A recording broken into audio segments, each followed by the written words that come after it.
Hello everyone, मैं हूं जितेंद्र कुमार। आज हम लोग क्लास 11 का केमिस्ट्री का एक्सरसाइज का क्वेश्चन नंबर 31 से 36 तक डील करने वाले हैं, क्योंकि लास्ट वीडियो में हम लोग क्वेश्चन नंबर 30 तक हम लोग देख चुके थे। ठीक है, तो हम लोग 31 से आज हम लोग उसको सॉल्व करते हैं, देखते हैं। तो यहाँ पे देखिए है क्या, in question number 31, how many significant figures should be present in the answer of the following question calculations? Okay, तो सिग्निफिकेंट फिगर के बारे में हम पहले भी डील कर चुके हैं, कैसे फाइंड करते हैं, है ना। फिर एक बार हम आपको शॉर्ट में इन शॉर्ट बता देता हूँ कि कैसे सिग्निफिकेंट फिगर फाइंड करते हैं। तो देखो, सबसे पहला जो भी नन जीरो 1 2 3 4 कोई भी नन जीरो डिजिट्स होते हैं उसको सिग्निफिकेंट फिगर में काउंट किया जाता है। तो यहाँ पे सिग्निफिकेंट फिगर कितने हो जाएंगे? 4 हो जाएंगे। अच्छा, जीरो अगर पहले आ जाए, कोई भी नंबर के पहले अगर जीरो आ जाता है तो वो सिग्निफिकेंट फिगर में काउंट नहीं होता है बच्चे। बाद में जीरो अगर आता है 1 2 जीरो ऐसा कुछ दिया हुआ है, तो बाद वाला जीरो काउंट तभी होगा जब इस पॉइंट में कहीं डेसिमल है। अभी डेसिमल नहीं है तो इसका सिग्निफिकेंट फिगर 2 होगा, क्योंकि ये जीरो काउंट नहीं होगा। लेकिन जैसे हम लोग यहाँ डेसिमल डाल दें, यहाँ पे या कहीं पे भी डेसिमल डाल दें, तो इसका सिग्निफिकेंट फिगर चेंज हो जाएगा, 4 हो जाएगा। ठीक है, तो ये हो गया।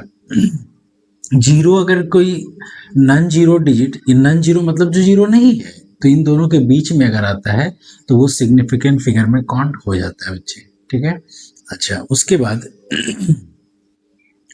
और क्या होता है कि अगर 2 इंटू 10 टू दी पावर मान लीजिए 14 है, तो ये जब भी एक्सपोनेंट वाला टर्म होगा उसको सिग्निफिकेंट फिगर में काउंट नहीं करते हैं, तो सिर्फ इसका होगा। यहाँ पे सिग्निफिकेंट फिगर कितना हो जाएगा बच्चे? 1 हो जाएगा। ठीक है, तो खैर ये तो सिंपल जो बिना कैलकुलेशन वाले थे वो है। जब हम लोग कैलकुलेशन वाले की बात करते हैं तो उस केस में अब जैसे यहाँ इंटू दिया हुआ है बहुत सारा, सब ये this into this divided by this, तो मल्टीप्लिकेशन और डिवीजन की बात होती है। तो मल्टीप्लिकेशन और डिवीजन में सिग्निफिकेंट फिगर कैसे फाइंड करते हैं, सो आप थोड़ा सा देख लीजिए। अच्छा, यहाँ पे एक और कंसेप्ट था, एक और कंसेप्ट है कि अगर कोई काउंटिंग ऑब्जेक्ट होता है जैसे 20x, ठीक है, तो जब कोई भी काउंटिंग ऑब्जेक्ट जब होगा बच्चे, तो उसका सिग्निफिकेंट फिगर जो होगा वो इनफाइनाइट होता है। ठीक है, काउंटिंग ऑब्जेक्ट। अगर इसके जगह पे हम 20 kg ऑफ राइस लिख देते हैं तो राइस काउंटेबल नहीं है ना, इसको काउंटेबल ऑब्जेक्ट में तो नहीं माना जाता है। तो उस केस में आपका क्या हो जाएगा, सिर्फ यहाँ पे एक नंबर हो जाएगा 20, और 20 का सिग्निफिकेंट फिगर क्या है? जब इधर डेसिमल नहीं होगा तो इसका मतलब है कि यहाँ पे सिर्फ 1 सिग्निफिकेंट फिगर होगा, है कि नहीं? यहाँ पे हाँ, अभी ये काउंटिंग है, इसका मतलब ये होता है कि 20.000 ये इंफिनिटी तक जाएगा, इसीलिए सारा काउंट हो जाता है। लेकिन यहाँ पे काउंटेबल नहीं है, तो फिर आपका सिर्फ एक 2 जो है वही आपका सिग्निफिकेंट फिगर में काउंट होगा। ओके, तो यहाँ पे देखते हैं, हम लोग चेक करते हैं। देखिए, अब जब कोई भी मल्टीप्लिकेशन या डिवीजन होता है तो हम लोग क्या करते हैं, सिग्निफिकेंट फिगर को फाइंड करने के लिए आप इंडिविजुअली फाइंड कीजिए। जैसे मान लीजिए इसका सिग्निफिकेंट फिगर फाइंड करना है, तो देखो इसका सिग्निफिकेंट फिगर कितना होगा। नन जीरो डिजिट के पहले कोई भी जीरो सिग्निफिकेंट फिगर में काउंट नहीं होता है, इसका मतलब ये दोनों तो नहीं होगा। तो 1 2 3 4 यहाँ पे सिग्निफिकेंट फिगर कितने हो गए? 4 हो गए। यहाँ पे बच्चे, यहाँ पे देखिए 3 और 2 5 हो गए। इसमें कितने हो जाएंगे? इसमें 3 हो जाएंगे। इसमें कितने हो जाएंगे? इसमें 4 हो जाएंगे। ठीक है, तो इतने सारे, यहाँ इसमें 4 आ गया, फिर 5 है, 3 है और 4 है, तो सबका अलग अलग सिग्निफिकेंट फिगर फाइंड कर लिए। अब इसमें जब आपको आंसर लिखना होगा तो सिग्निफिकेंट फिगर इन सब में जो सबसे छोटा होगा, जो सबसे कम नंबर वाला आएगा वही आंसर होगा। तो सबसे कम कौन है? 3, तो यही आंसर हो जाएगा। ये सिंपल था। अब पूरा मल्टीप्लाई और डिवाइड करने का कोई दरकार नहीं है, सबको इंडिविजुअली फाइंड कर लीजिए। फाइंड करने के बाद जो आपका आंसर होगा, जो सबसे छोटा होगा वही आंसर होगा। ठीक है, अच्छा, इसमें देखिए यहाँ पे क्या है कि अगर ये 5 है और ये 5.364 है। अब यहाँ पे देखो, यहाँ पे प्रॉब्लम क्या होता है कि एनसीईआरटी में इसका सिग्निफिकेंट फिगर दे दिया है 4, लेकिन अगर मान लीजिए आप अगर कैलकुलेट करेंगे तब उस केस में आप कैसे कैलकुलेट करेंगे, क्योंकि ये एक नंबर है तो इसका सिग्निफिकेंट फिगर तो आपका 1 आ जाएगा, और इसका सिग्निफिकेंट फिगर जब आप काउंट करोगे तो सिग्निफिकेंट फिगर इसका 4 आ जाएगा। तो फिर अभी हम जो ऊपर बताएं जो सबसे कम नंबर वाले होते हैं वही सिग्निफिकेंट फिगर में काउंट करते हैं। तो उसके अकॉर्डिंग अगर यहाँ बात करें तो यहाँ तो सिग्निफिकेंट फिगर कितना होना चाहिए, सिग्निफिकेंट फिगर यहाँ पे होना चाहिए आपका 1, लेकिन 1 नहीं होके 4 लिखा हुआ है। तो 4 क्यों लिखा हुआ है आप यहाँ पे समझो। ये जो 5 है, ठीक है, ये 5 हमारा 5 जो है ये हम लोगों को ये कंसीडर करना पड़ेगा कि ये एग्जैक्ट नंबर है, मैं है ना, मतलब ये इस तरीके का जैसे काउंटेबल है या फिर नॉन काउंटेबल है, बात समझ में आया। तो अगर इसको ये कोई काउंटेबल ऑब्जेक्ट का नंबर दिया हुआ है तब तो इसका जो सिग्निफिकेंट फिगर होगा ये इन्फिनिटी हो जाएगा, ठीक है। काउंटेबल ऑब्जेक्ट का अगर नंबर होगा तब ये हमारा सिग्निफिकेंट फिगर इन्फिनिटी होगा, तब उसके अकॉर्डिंग ये छोटा हो गया। लेकिन अगर ये काउंटेबल ऑब्जेक्ट का नंबर नहीं है तब तो सिग्निफिकेंट फिगर 1 होगा। तो यहाँ पे डिपेंड करेगा कि 4 कब होगा। तो इफ 5 इज कंसिडर्ड काउंटेबल, इसको काउंटेबल कंसीडर करेंगे तो 4 होगा, और इफ, है ना, इफ 5 इज कंसीडर्ड, है ना, नॉन काउंटेबल, नॉन काउंटेबल, तब उस केस में ये 1 हो जाएगा। तो ये ध्यान में रखना है। अच्छा नेक्स्ट देखिए, नेक्स्ट यहाँ पे क्या है, सबको सम करना होता है। सबको सम करने के बाद जैसे मान लीजिए यहाँ पे सबको हम सम करके बताते हैं, ठीक है। तो सभी में तो पॉइंट के बाद 4 डिजिट है, तो 5 4 9, 9 और 5 14 हो गया, 14 का 4 हो गया, कैरी 1, तो 3 3 और 6 9, 9 1 10, बच गया 1, 1 और 1 2, 2 और 8 10, 10 और 2 12, बच गया 1, तो 1 और 7 8 यहाँ पे लिखे ऐसे। अब ये इसमें करना क्या पड़ता है कि जो भी नंबर गिवन है उस नंबर में आप देखो कि पॉइंट के बाद, है ना, पॉइंट के बाद कितने डिजिट है कम से कम, ठीक है, तो राउंड ऑफ करके उतना ही रख देना है।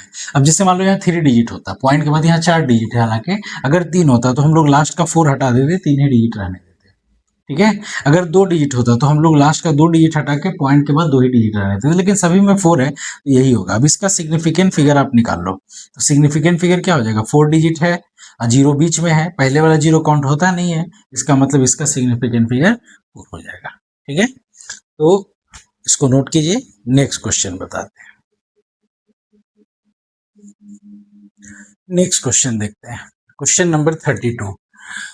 क्वेश्चन नंबर 32 कह रहा है use the data given in the following table to calculate the molar mass of naturally occurring argon isotopes, ठीक है। यहाँ देखिए आइसोटोप्स गिवन है, उसका आइसोटोपिक मास भी दिया हुआ है, ठीक, और यहाँ पे उसका परसेंटेज अबंडेंस दिया हुआ है, बच्चे कितना परसेंट पाया जाता है। जैसे आर्गन है, आर्गन का 3 आइसोटोप्स है, 36 38 एंड 40, ठीक है। तो ये हमारे एटमॉस्फेयर में कितने पाए जाते हैं, तो ये देखिए फर्स्ट वाला आर्गन 36 0.337% और 38 0.063%, और आर्गन 40 जो है वो 99.600% इतने पाए जाते हैं, और उनका आइसोटोपिक मास गिवन है। तो आपको फाइंड क्या करना है, आपको फाइंड करना है इसका मोलर मास। इसका मतलब आप समझ जाइए कि मोलर मास मतलब एवरेज एटॉमिक मास की बात हो रही है, एवरेज मोलर मास की बात हो रही है, ठीक है। तो हम लोग यहाँ पे सिंपल सा लिखेंगे कि जो मोलर मास इसको फाइंड करना होगा, या आप एवरेज भी इसको कह देंगे तो कोई दिक्कत नहीं है, ठीक है। तो इसमें हम लोग क्या करते हैं कि परसेंटेज अबंडेंस और आइसोटोपिक मास ये दोनों को मल्टीप्लाई करके और सबका समेशन निकाल देते हैं, ठीक है। सिंपल सा देखिए क्या करते हैं, आइसोटोपिक मास ये आर्गन 36 का कितना है, ये है 35.96755 इंटू इसका परसेंटेज कितना है 0.337%, मतलब 100 प्लस, ठीक है। नेक्स्ट यहाँ पे हो जाएगा 37.96272, ठीक है, ये हो गया। इसका परसेंटेज कितना है 0.063, ठीक है। अब परसेंट मतलब डिवाइडेड बाय 100। नेक्स्ट फिर हम लोग क्या करेंगे कि 39.9624 इंटू 99.600 अपॉन 100। ठीक है, अब देखो, अब इसको जब सॉल्व करो ऊपर मल्टीप्लाई करके, जब 100 से आप इसको डिवाइड करोगे बच्चे, तो ये 0.021 आएगा। ठीक है, कितना आएगा? 0.021 आएगा। और इसको जब आप सॉल्व करोगे तो ये आएगा 0.024। ठीक है, प्लस इसको जब आप सॉल्व करोगे तो ये आ जाएगा हमारा 39.802। 39.802। ठीक है, तो ये अब इन सबको जब हम प्लस कर देते हैं, ठीक है, इन सबको जब हम प्लस कर देते हैं तो प्लस करने से हमारा आ जाएगा 39.947। कितना आ जाएगा? 39.947 ग्राम पर मोल। यही आंसर हो गया, इसी का मोलर मास एवरेज। ठीक है, तो बहुत आसान था। क्या हम लोग किए, जो आइसोटोपिक मास होता है और जो परसेंटेज अबंडेंस, ये दोनों को मल्टीप्लाई, लेकिन याद रखिए परसेंट है तो 100 से डिवाइड करना पड़ेगा। इन दोनों को मल्टीप्लाई करते चले जाएंगे और सबका सम करते जाएंगे, this into this, this into this, this into this, और फिर सबको प्लस कर देंगे, समेशन कर देंगे, तो जो आएगा वही एवरेज मोलर मास। या फिर यही आर्गन का, आखिर आर्गन का 3 आइसोटोप्स है, तो तीनों तो पीरियोडिक टेबल में लिखा हुआ नहीं है, तो किसी एक को एक ही लिखा हुआ है, तो किसका मास लिखा हुआ रहता है? तो यही एवरेज एटॉमिक मास, ये एवरेज मोलर मास जो है लिखा हुआ रहता है। क्लियर है? तो यहां तक नोट कीजिए, फिर नेक्स्ट देखते हैं।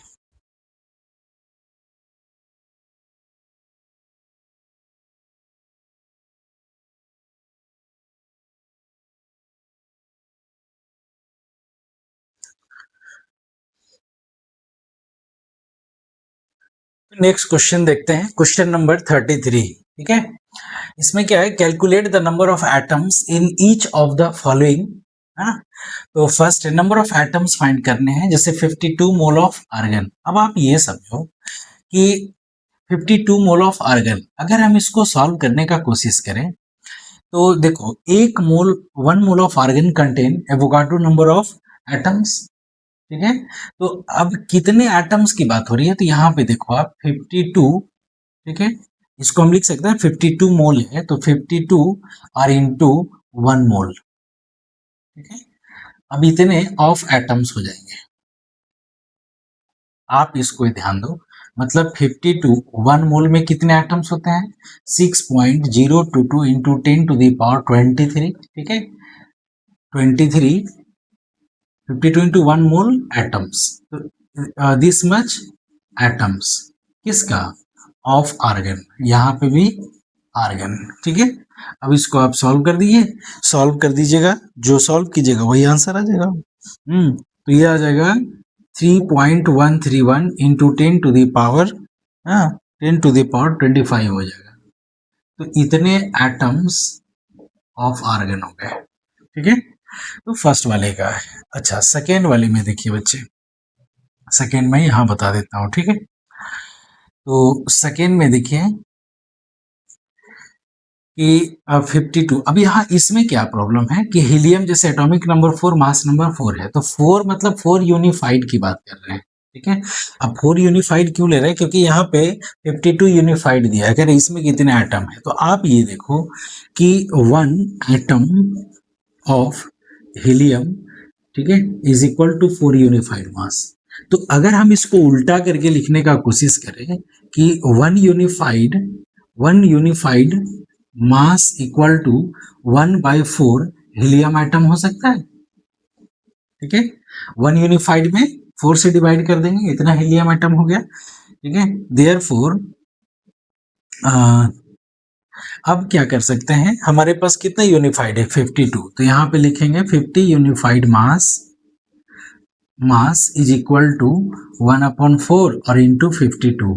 ठीक है, हीलियम एटम। तो बस सॉल्व कर दीजिए, 13 टर्म्स में कट जाएगा, यहाँ पे 13 हीलियम एटम हो जाएगा। यही आंसर होगा। ठीक है, अच्छा, अब थर्ड नंबर देखिए। थर्ड नंबर है 52 ग्राम ऑफ हीलियम।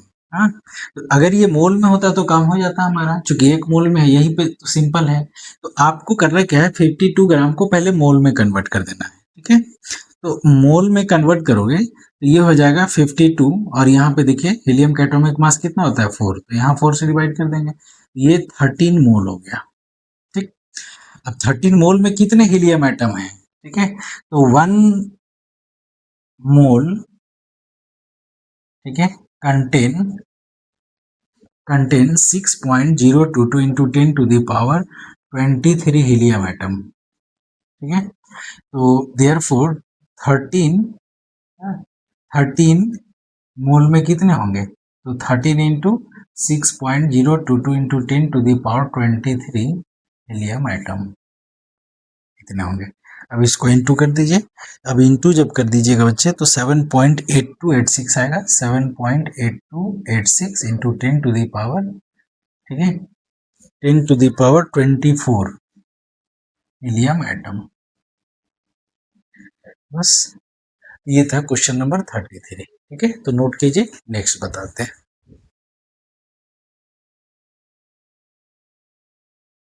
चलो नेक्स्ट क्वेश्चन हम लोग देखते हैं, क्वेश्चन नंबर 34। हाँ, 34 में क्या कह रहा है, building fuel gas contain carbon and hydrogen only, ठीक है।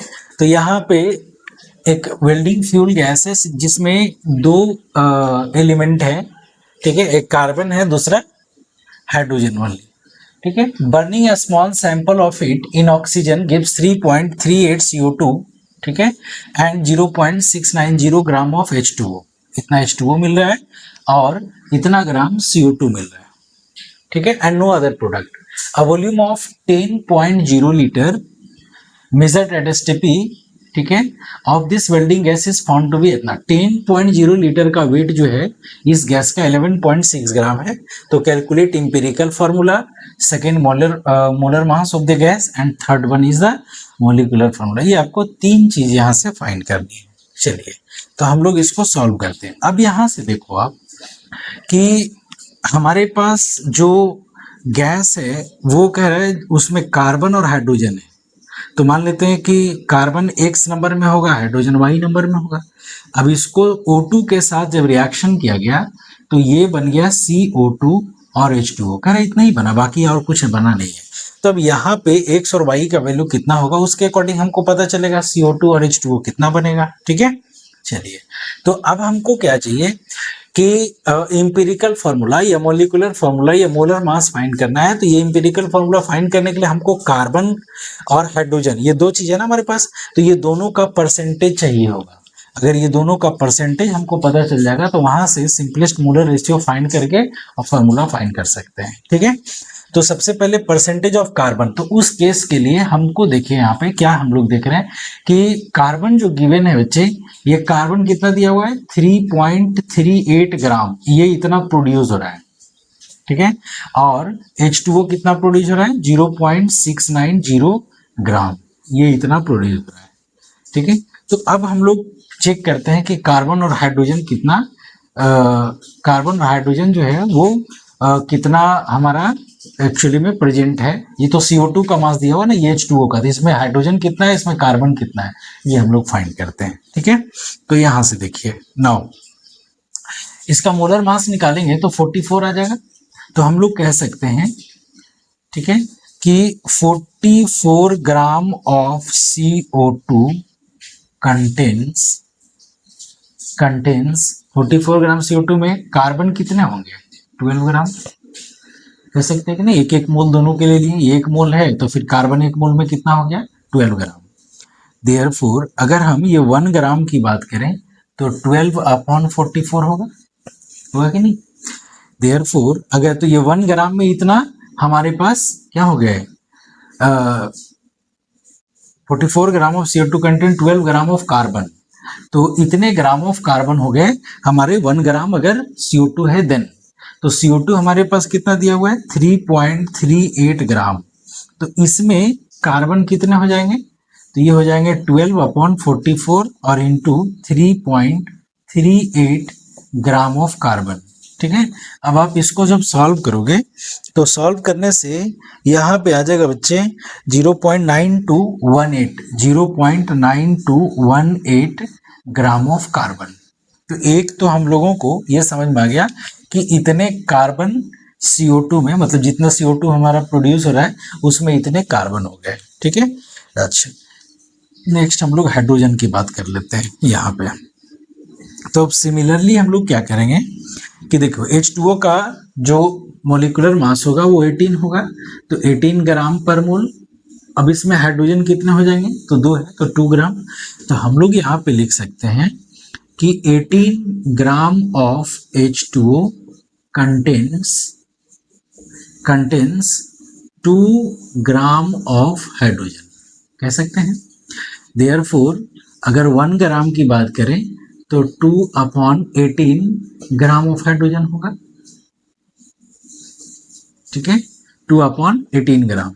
तो हमारे पास H2O कितना है, 0.690 ग्राम। देयरफॉर 0.690 ग्राम अगर ये प्रेजेंट है, देन क्या होगा, 2/18 और इंटू 0.69, ठीक है। आप 0 लिख भी सकते हैं, इतने ग्राम ऑफ हाइड्रोजन। अब इसको आप सॉल्व कर दो तो ये 9 से कट जाएगा, और इसको डिवाइड जब कर दोगे बच्चे, ठीक है, तो इसको डिवाइड वो कट जाएगा, डिवाइड करने से 0.076 आता है, 0.076 ग्राम ऑफ हाइड्रोजन, ठीक है।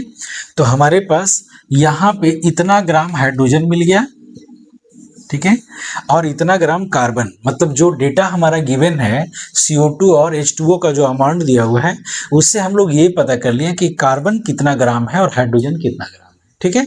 तो अब दोनों एलिमेंट का मास अगर पता चल गया तो वहां से हम लोग परसेंट फाइंड कर सकते हैं। क्या फाइंड कर सकते हैं, परसेंट।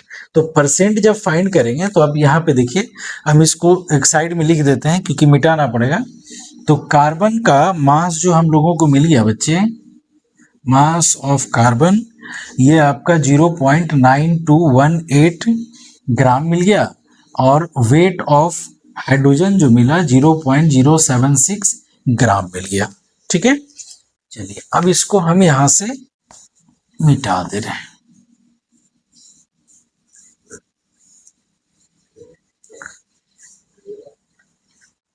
ठीक है।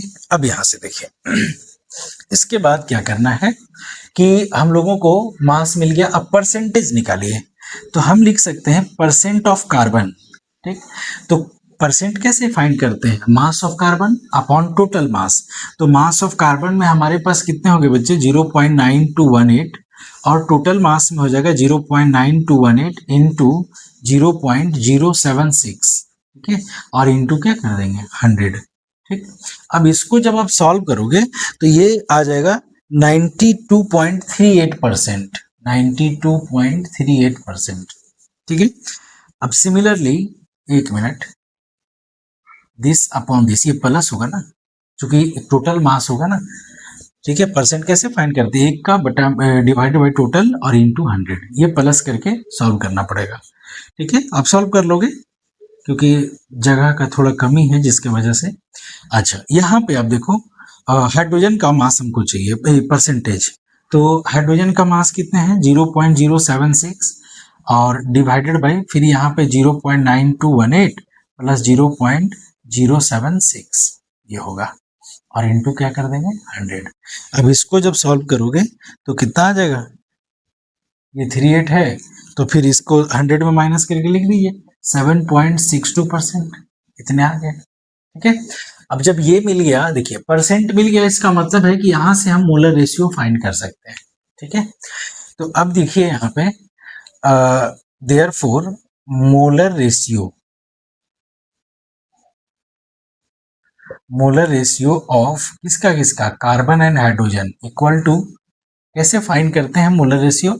तो मोलर रेशियो को फाइंड करने के लिए हम लोग क्या करेंगे कि इसका एटॉमिक मास से डिवाइड कर देंगे, ठीक है। एक मिनट, पहले मोल निकालना पड़ेगा, सॉरी, पहले हम लोग मोल फाइंड करेंगे, उसके बाद मोलर रेशियो निकालेंगे, क्योंकि मोल निकलेगा तब तो मोलर रेशियो आएगा, ठीक है। तो यहां से देखो,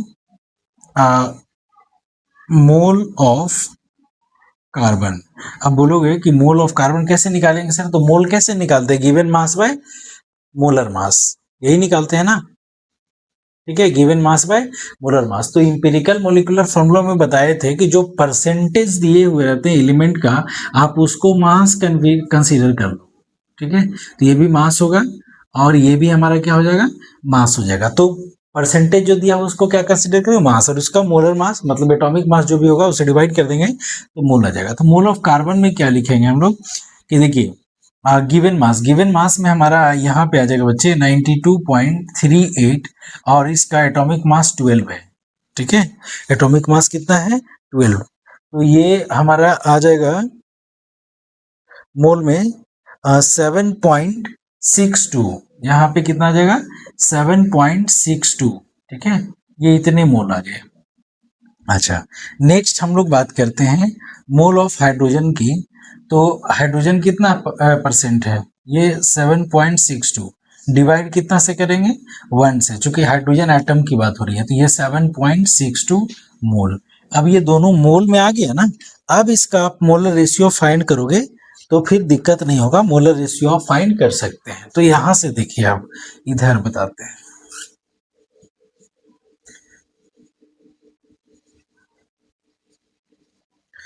यहाँ पे बच्चे। ठीक है, तो अब मोलर रेशियो जब हम लोग फाइंड करेंगे, मोलर रेशियो ऑफ, है ना, मोलर रेशियो ऑफ किसका, कार्बन एंड हाइड्रोजन। हाँ, तो कार्बन और हाइड्रोजन का मोलर रेशियो फाइंड करेंगे तो देखिए आप कि कार्बन कितना मोल है, दोनों तो सिमिलर है 7.62। यहाँ लिख सकते हैं, देखो कार्बन और यहाँ पे hydrogen 7.62 is to 7.62, carbon hydrogen लिख दिए। ठीक है, अब इसको आप डिवाइड करो। ठीक है, इसको डिवाइड करोगे तो देखो ये 1:1 के रेशियो में कट गया, सिंपल एक ही बार में कट गया, तो ये 1:1 के रेशियो में आ गया। इसका मतलब ये हुआ कि कार्बन भी एक है और हाइड्रोजन भी एक है। तो यहाँ से इंपेरिकल फॉर्मूला की बात अगर करते हैं तो इंपेरिकल फॉर्मूला हमारा क्या हो जाएगा CH। ठीक है, तो फर्स्ट वाला में इंपेरिकल फॉर्मूला फाइंड करना था, इसका मतलब ये होगा कि एक आंसर हमको यहां से मिल गया, ये है आंसर नंबर 1। ठीक है, या हम लोग फाइंड कर लिए, इंपेरिकल फॉर्मूला फाइंड कर लिए। ठीक है, अच्छा अब नेक्स्ट हम लोग क्या कर रहे हैं, नेक्स्ट हम लोग बात करने वाले हैं molar mass of the gas का। ठीक है, तो मोलर मास अगर मिल जाएगा तो फिर हम लोग ये मॉलिक्यूलर फॉर्मूला भी फाइंड कर सकते हैं। ठीक है, देखिए मोलर मास कैसे फाइंड करेंगे, मतलब एक मोल का मास क्या होगा। यहाँ से तो इंपेरिकल फॉर्मूला आएगा, बाकी तो मोलर मास दिया हुआ है नहीं, एक क्लू हमारे पास दिया हुआ है कि 10 लीटर का वॉल्यूम का मास इतना होता है। ठीक है, एसटीपी कंडीशन पे। तो अब यहां से आप ऐसे कर सकते हैं कि 10.0 लीटर, ठीक है, 10.0 litre of gas at STP, ठीक है, equal to 11.6 gram. 10 litre volume का एसटीपी पे इतना मास है गैस का। तो अगर मान लीजिए आप 1 लीटर के लिए निकालते हैं तो कितना हो जाएगा 11.6 अपॉन 10 ग्राम होगा ना। अच्छा, देयरफॉर अगर हम इसको 22.4 लीटर के लिए फाइन कर लें तो 11.6 अपॉन 10 और इंटू 22.4 ग्राम हो जाएगा। अब ये 22.4 लीटर जो है ये क्या है, ये है मास ऑफ, सॉरी, वॉल्यूम, ठीक है, volume of gas, volume of 1 mole of gas, volume of 1 मोल, ठीक है, of gas at STP, standard temperature pressure. ठीक है, प्रेशर 1 atm ये 1 बार लेते हैं, टेम्परेचर 0 डिग्री सेंटीग्रेड लेते हैं, उसको एसटीपी कहते हैं। तो ये 1 मोल हो गया, तो 1 मोल गैस का वॉल्यूम जो है वो 22.4 लीटर होता है। ठीक है, तो अब यहाँ पे जो मास, यहाँ पे जो हम लोग इसको सॉल्व करेंगे तो ये अप्रोक्सीमेट 25.9 के करीब आएगा, इतने ग्राम आ जाएंगे। अब यहाँ से देखो आप कि ये जो मास निकला, ये किसका मास निकला, वो गैस 1 मोल जो होगा उसका मास निकला। ठीक है, तो 1 मोल का मास इतना है तो उसी को तो मोलर मास कहते हैं, ग्राम पर मोल। ठीक है, इसका मतलब होगा कि देयरफॉर अब हम यहाँ से मोलर मास की बात करेंगे तो ये मोलर मास अप्रोक्स में हम लोग 26 ग्राम पर मोल लिख सकते हैं बच्चे। ठीक है, तो ये हमारा मोलर मास निकल गया और ये हो गया हमारा आंसर नंबर 2। ठीक है, कौन सा हो गया, आंसर नंबर 2। ठीक है, अब यहां से आप देखो कि ये जो टर्म लिखा हुआ है हमको, क्योंकि n का वैल्यू फाइंड करना होगा तो जिसके वजह से अब हमको क्या फाइंड करना है, मोलर मास। अब क्वेश्चन को हम लोग मिटा सकते हैं, ठीक है, तो ऊपर में ही बना देते हैं। अब यहां से देखिए आप,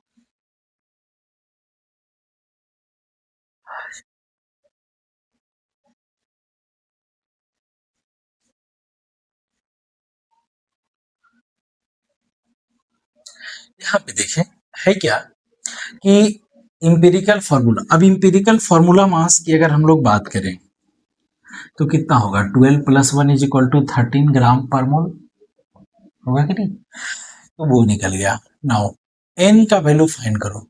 एन क्या होता है, एन हो गया मोलर मास और divided by empirical formula mass,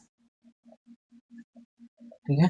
तो मोलर मास कितने आ गया है, 26। इंपेरिकल फार्मूला मास कितना आ गया है, 13। ये 2 टाइम्स में कट जाएगा बच्चे, तो 2 आ गया। और क्या होता है, molecular formula, molecular formula equal to n into empirical formula. तो एन कितने आ गए, 2। इंपेरिकल फार्मूला क्या है, CH, मल्टीप्लाई कर दो, CH2H2, यही आंसर हो गया, ठीक है। वेल्डिंग गैस जो था वो C2H2 था, ठीक है।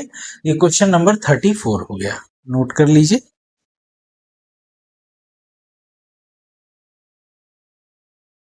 क्वेश्चन नंबर 35, ठीक है। क्वेश्चन नंबर 35 कह रहे हैं calcium carbonate react with aqueous HCl to give CaCl2 and CO2 according to the reaction. Reaction दिया हुआ है, रिएक्शन को हम दोबारा लिख दिए हैं।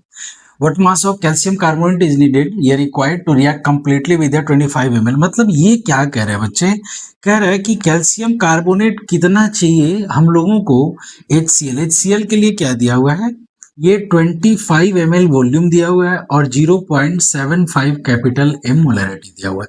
कह रहे इसके लिए कैल्शियम कार्बोनेट कितना चाहिए कंप्लीटली रिएक्ट करने के लिए, ठीक है। तो इसका मतलब ये कह रहा है कि इसका मास आप फाइंड कीजिए और यहाँ जो दिया हुआ इससे आप मास निकाल लेंगे।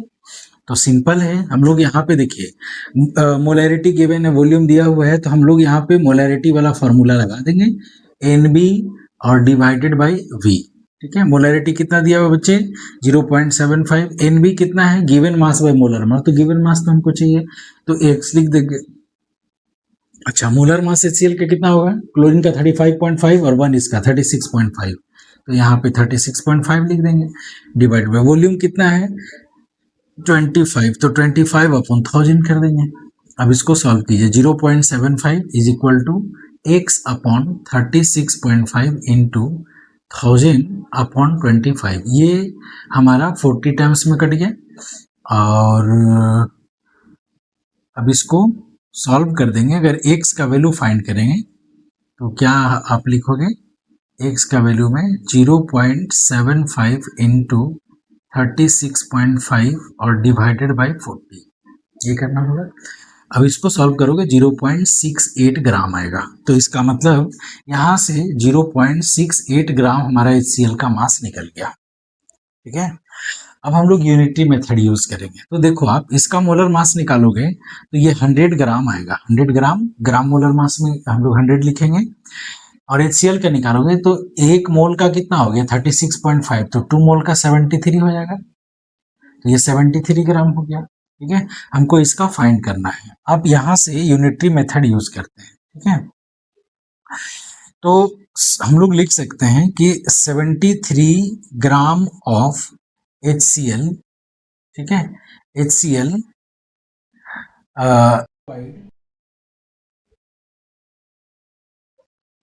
रिक्वायर्ड कितना कैल्शियम कार्बोनेट चाहिए, 100 ग्राम, 100 ऑफ CO3 इतना चाहिए। तो आप ये देखो कि 1 ग्राम के लिए कितना चाहिए होगा, तो 100/73, ठीक है। तो फिर हमारे पास ये इसका मास कितना निकाले HCl का, 0.68, तो 0.68 ग्राम के लिए कितना चाहिए होगा, तो 100/73 और इंटू 0.68, ठीक है। तो अब इसको आप जब सॉल्व करोगे तो इसका आंसर जो आ जाएगा आपका, ये 0.931 आएगा, 0.931 ग्राम। सॉल्व कर ले भाई इसको, इतना ग्राम, तो इतना ग्राम ऑफ कैल्शियम कार्बोनेट, इतना जरूरत पड़ेगा बच्चे। ये आंसर हो गया। ठीक है, क्वेश्चन नंबर 35। अब लास्ट क्वेश्चन बच गया, उसको हम लोग देखते हैं।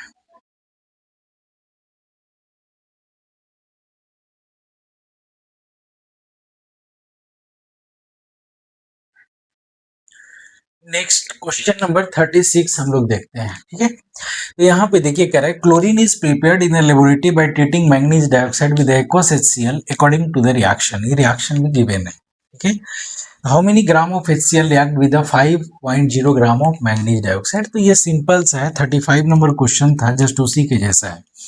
आप यहाँ पे देखो कि 4HCl प्लस MnO2 ये कन्वर्ट होके बन गया आपका 2H2O प्लस MnCl2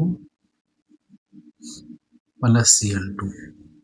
ठीक है, अब आप यहाँ पे चेक करो, तो देखिए HCl विथ 5.0 मतलब how many gram of HCl react with 5 इतना मैंगनीज, मतलब ये गिवन है आपका 5.0 ग्राम। ठीक है, तो बोल रहा है कि HCl कितना जरूरत पड़ेगा इतना रिएक्ट करने के लिए। तो फिर से हम लोग क्या करेंगे, वही स्टोइचियोमेट्री वाला कंसेप्ट लगा देंगे, यूनिटी मेथड। तो आप यहाँ से देखो MnO2, Mn का जो एटॉमिक मास है ये 55 होता है। जब ये सॉल्व करेंगे तो ये देखो आप क्या बोलते हैं, ऑक्सीजन का एटॉमिक मास कितना होता है 16, तो 16 32 और 32 और 55 कितना हो गया 87। तो इसको हम 87 ग्राम मान लेते हैं। और HCl का 35.6 36.6 और इसको ये 73 146 हो जाएगा ये। ठीक है, अब यहाँ से देखिए, यहाँ तो बन तो गया। अब इसमें क्या करना है कि 87 ग्राम के लिए इतना चाहिए, तो फिर 1 ग्राम के लिए निकालेंगे, फिर 5 ग्राम के लिए क्या हम लोग लिखेंगे बच्चे, यहाँ पे देखो 87 ग्राम ऑफ MnO2, ठीक है, नीडेड कितना HCl चाहिए 146 ग्राम ऑफ HCl। ठीक है, देयरफॉर 1 ग्राम के लिए कितना चाहिए, तो 146 अपॉन 87 ग्राम ऑफ HCl। तो फिर देयरफॉर हमको MnO2 कितना है 5 ग्राम दिया हुआ है, तो 5 ग्राम के लिए कितना चाहिए, तो 146 87 और इंटू 5। अब इसको आप सॉल्व कर दो, ठीक है, इतना ग्राम ऑफ HCl। जब इसको आप डिवाइड कर दोगे तो ये 8.39 आ जाएगा। कितना आ जाएगा 8.39 ग्राम ऑफ HCl। यही आंसर हो गया। तो इस तरह से हम लोग क्वेश्चन नंबर 36 तक देख लिए। ठीक है, तो इस वीडियो में आपको क्वेश्चन नंबर 31 से लेके 36 तक देखने को मिला। अब इसको प्रैक्टिस कीजिए, जितना प्रैक्टिस कीजिए वो आपके लिए उतना फ्रूटफुल होगा। ठीक है, तो चैनल को ये जो चैनल है कंसेप्ट स्टडी एकेडमी, आप इसको सब्सक्राइब कर लीजिए ताकि अपडेट आपको मिलते रहे। ठीक है, तो आज के लिए इतना ही। Thank you very much.